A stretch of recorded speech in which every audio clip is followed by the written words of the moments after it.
વલસાડ જિલ્લાના ધરમપુર તાલુકામાં ₹63 લાખના ખર્ચે નિર્માણ થયેલા જાગીરી પ્રાથમિક શાળાના મકાનનું લોકાર્પણ કરતા શિક્ષણ મંત્રી કુબેરભાઈ ડિંડોર.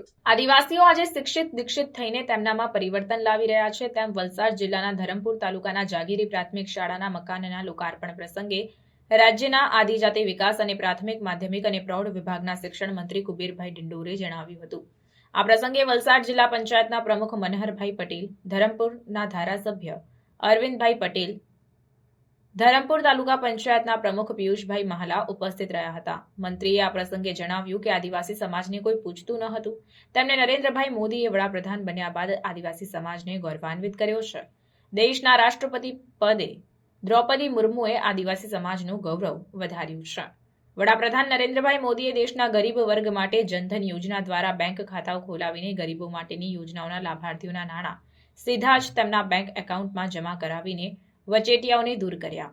વડાપ્રધાન નરેન્દ્રભાઈ મોદીએ કેન્દ્રીયકૃત ભરતી પણ વિદ્યાર્થીઓના મેરિટ મુજબ ઓનલાઈન કરી છે. નરેન્દ્રભાઈ મોદીએ મહિલાઓ માટે સરકારી નોકરીમાં 33% અને રાજકારણમાં 50% કરી મહિલાઓને સન્માન વધાર્યું છે.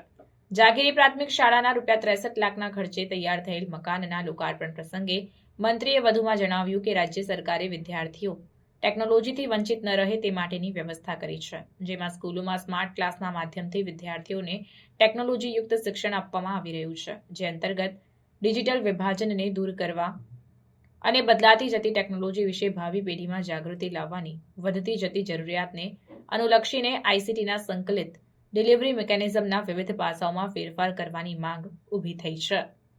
ઉલ્લેખનીય છે કે આ પ્રસંગે ધરમપુરના ધારાસભ્ય અરવિંદભાઈ પટેલે જણાવ્યું હતું કે આદિવાસીઓમાં શિક્ષણની ભૂખ જાગી છે, જેથી આદિવાસીઓ આજે શિક્ષિત થઈ રહ્યા છે. રાજ્ય સરકાર વિદ્યાર્થીઓ માટે સુવિધાયુક્ત વર્ગખંડો બનાવી રહી છે. આ કાર્યક્રમમાં જિલ્લા પંચાયત શિક્ષણ સમિતિના અધ્યક્ષ કેતનભાઈ પટેલ, જિલ્લા શિક્ષણાધિકારી ડોક્ટર રાજશ્રી ટંડેલ, પ્રાથમિક શિક્ષણાધિકારી ડીબી વસાવા, શાળાના આચાર્ય ભૂપેન્દ્રભાઈ મહાકાલ, ગામના સરપંચ ચિંતીબેન ભોયા, શાળાના શિક્ષકગણ તેમજ ગ્રામજનો હાજર રહ્યા હતા.